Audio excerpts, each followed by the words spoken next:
ঠিক আছে।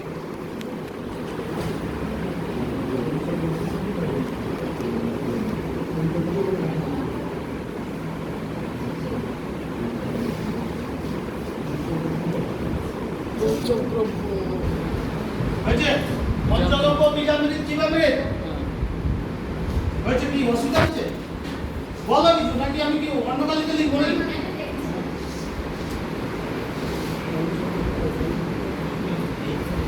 পঞ্চগব্য বীজামৃত জীবামৃত হয়েছে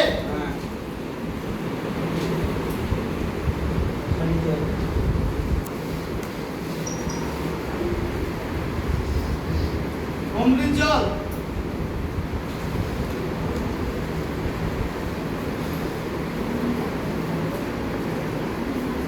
আর মাঝখানে যদি কিছু রয়ে যায় আমার মনে পড়ছে না আমি এবার যখন লিখেছিলাম মনে ছিল এখন মনে পড়ছে নিমাস্ত্র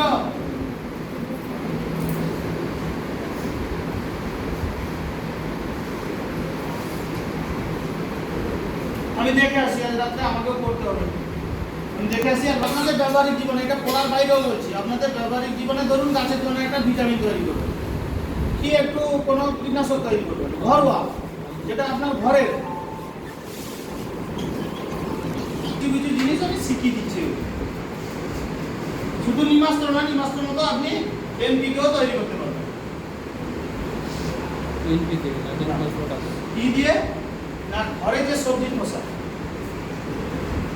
ঘরের যে সবজির খোসা তার সাথে ধরুন কিছু লতা পাতা দিয়ে কালেক্ট করে আনবেন ঠিক আছে ওইটা দিয়ে আপনারা করতে পারবেন বা কোনো অনুষ্ঠান ঘরে অনেকটা সবজির খোসা জমা হয়ে গেছে কোথাও একটা ধরুন আপনার ঘরে কুন্ডা কিনে এনেছেন মনে নেই কুন্ডাটা পচে গেছে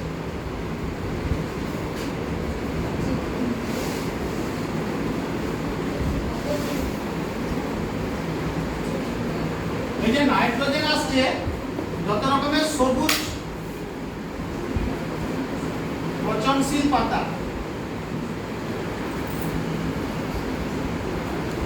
সবুজ সবজি খোসা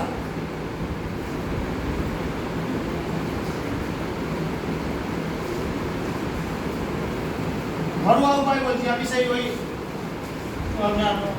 সরষার খোল বাদাম খোল এগুলোতে যাচ্ছি না ঘরোয়া উপায় বলছি সবুজ ঘটিত যা থাকবে নাইট্রোজেন সবুজ ঘটিত যা থাকবে মোটামুটি নাইট্রোজেন ক্লিয়ার হয়েছে আপনাকে সবুজ ঘটিত যা থাকবে সেটা নাইট্রোজেন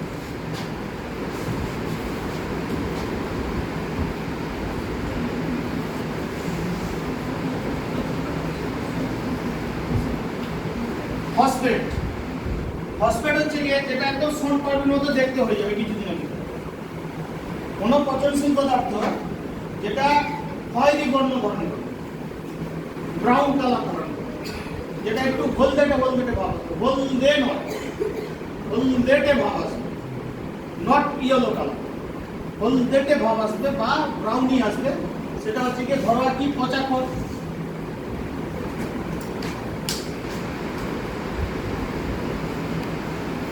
কচুরিপানা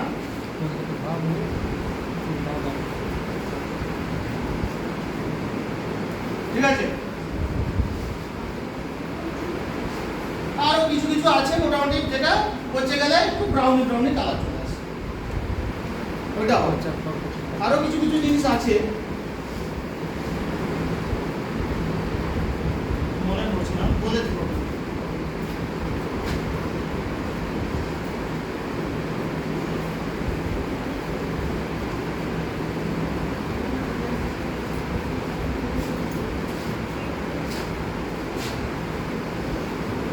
আচ্ছা আমি আরেকটু দেখে আসি আচ্ছা পটাশের যে হচ্ছে যে কে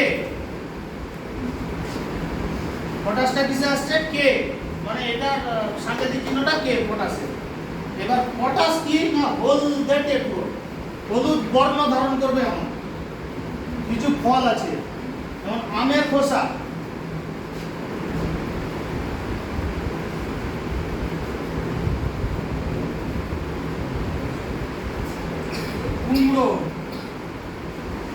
কুমড়োর খোসা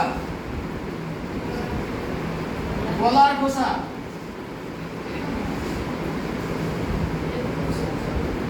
বেলগিরি, বেলগিরি মানে ওই আপনার আঠালো বেল, আঠালো বেলের ভেতরটা।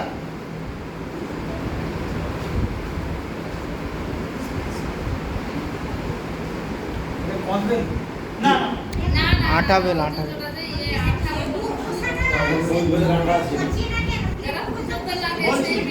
বলছি দারুণ কোশ্চেন।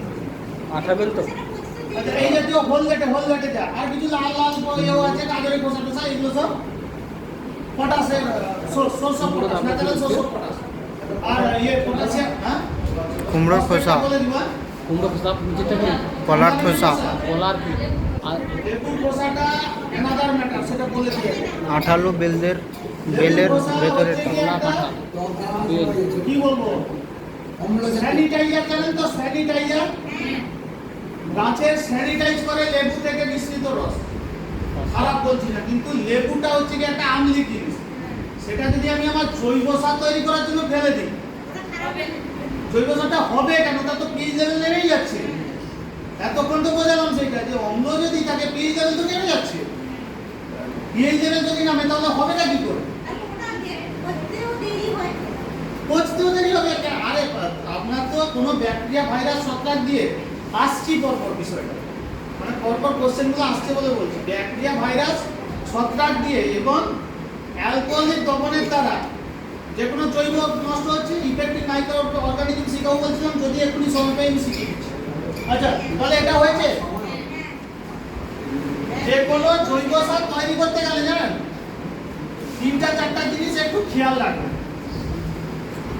ঘরোয়া উপায় জৈব সার হোক, জৈব ওষুধ হোক, যাই তৈরি করুন, 3-4টা জিনিস খেয়াল রাখবেন। আমি নিয়ে ফেলে নিচ্ছি।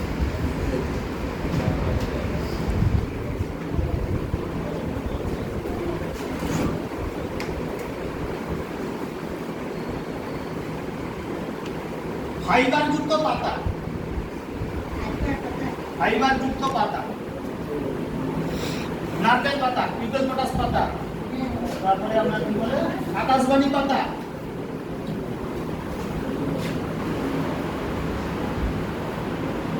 আঠা যুক্ত গাছের পাতা,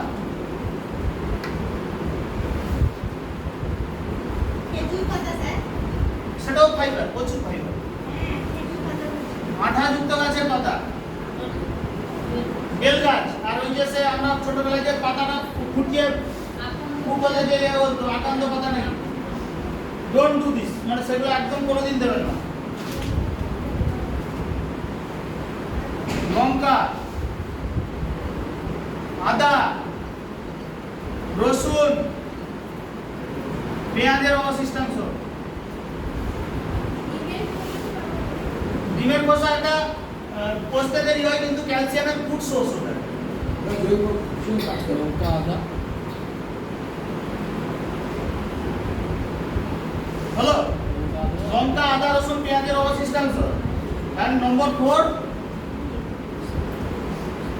লেবু জাতীয় খোসা। এই 4টা জিনিস কোনো জৈব সারে এক ফোঁটাও ফেলা যাবে না, যদি প্রকৃত জৈব চাল। ক্লিয়ার হলো? যদি প্রকৃত জৈব চাল, এই 4টা জিনিস, তার সাথে ফলের বীজ, কুমড়ার বীজ পচে যাবে, কিন্তু খুব শক্ত খেজুরের বীজ দেওয়া যাবে না, লিচুর বীজ দেওয়া যাবে না, শক্ত বীজ দেওয়া যাবে না। ফলের অবশিষ্টাংশ আপনি ফেলতে পারেন, কিন্তু কোন রকমের কোনো শক্ত বীজ দেওয়া যাবে না। ঠিক আছে, হয়ে গেছে এটা? আমি কিন্তু নিমাস্ত্রটা দেখাবো, সময় খুব কম। আজকে বলেছি 10-15 মিনিট আমাকে একটু দিতে হবে, আজকে একটু আজকের দিনটা কনসিডার করতে হবে।